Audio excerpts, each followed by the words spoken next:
Pero comenzamos con el desarrollo informativo y vamos a conocer detalles de una estadística que en términos objetivos es muy cruda, reveladora y que muestra la gravedad de un problema vinculado con la transmisión de enfermedades sexuales, que en Balcarce particularmente tienen a la sífilis mostrando niveles históricos en cuanto a su propagación. Hablamos esta mañana con el doctor Fernando Islas, que sobre las enfermedades de transmisión sexual y los datos de Balcarce, esto dijo.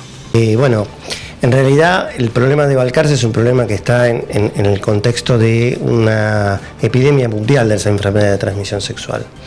La Organización Mundial de la Salud habla de que hay 1 millón de casos nuevos por día en el mundo de menorragia, clamidiasis, sífilis, HIV, y es una epidemia que está descontrolada. Es descontrolada en el sentido de que todas las medidas que se han tratado de tomar para frenarla no han servido.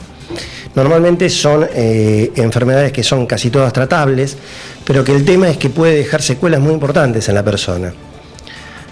Nosotros creemos, yo creo, y en general todos los que hacemos este tipo de enfermedades, que la solución de esto pasa por la educación, pasa por plantearnos cuando hablamos de las enfermedades de transmisión sexual, cuando se habla de sexo, qué es el sexo, cuando se habla de sexo en las escuelas no se habla de fomentar el sexo, sino de cuál es el mecanismo para prevenir no solamente los embarazos adolescentes, sino el tema de las enfermedades de transmisión sexual, que son muy caras, no en números, sino al daño social que producen, ¿no?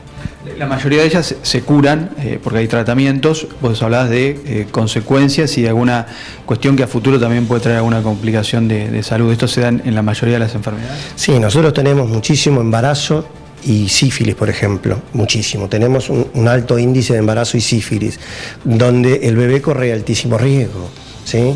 Hay riesgo de tener malformaciones, riesgo de aborto, riesgos de hacer una meningitis, una encefalitis sifilítica. O sea, hay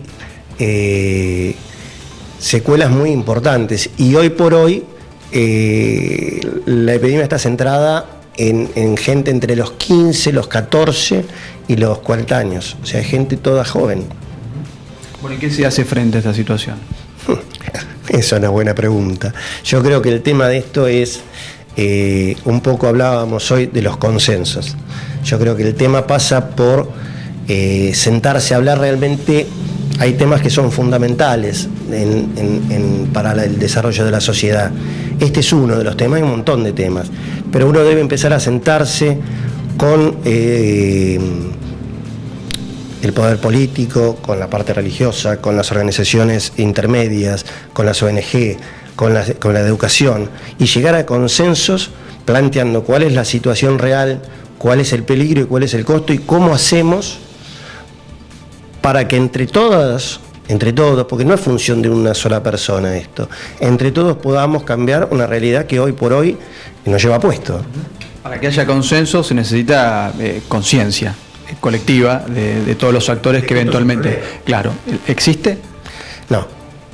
No, o sea, es un problema que se habla, vos cuando lo hablas todo el mundo dice qué bárbaro, qué complicado, cómo está la juventud, te dicen, y en realidad el problema es un problema de la sociedad. O sea, acá no hay culpables, la sociedad siempre va más rápido que las personas. Las sociedades de consumo hacen que los chicos cada vez sean consumidores más chicos. Yo pongo siempre de ejemplo que la vacuna del HPV se da a los 11 años. ¿Por qué? Porque el promedio de iniciación sexual es a los 12. Y yo cuando voy a dar charlas se lo doy a chicos de 16. Ya llegué 4 años tarde, ¿sí? Entonces a lo mejor sentarnos y decir, no, mirá, la realidad no está bien, está mal, qué feo que tan chiquitos empiezan el fenómeno, pero empiezan a los 12 años. Entonces, bueno, sentémonos a hablar cómo hacemos para que esos chicos con los 12 años, que van a empezar igual, por lo menos arranquen sabiendo cómo cuidarse. empoderar a la mujer, hacerle entender que la mujer, esto ahora que el no es no, el que ella define y cuida su cuerpo, hacerle entender que es ella la que decide muchas veces si usa preservativo o no, y que el no es no, y lo otro es una violación.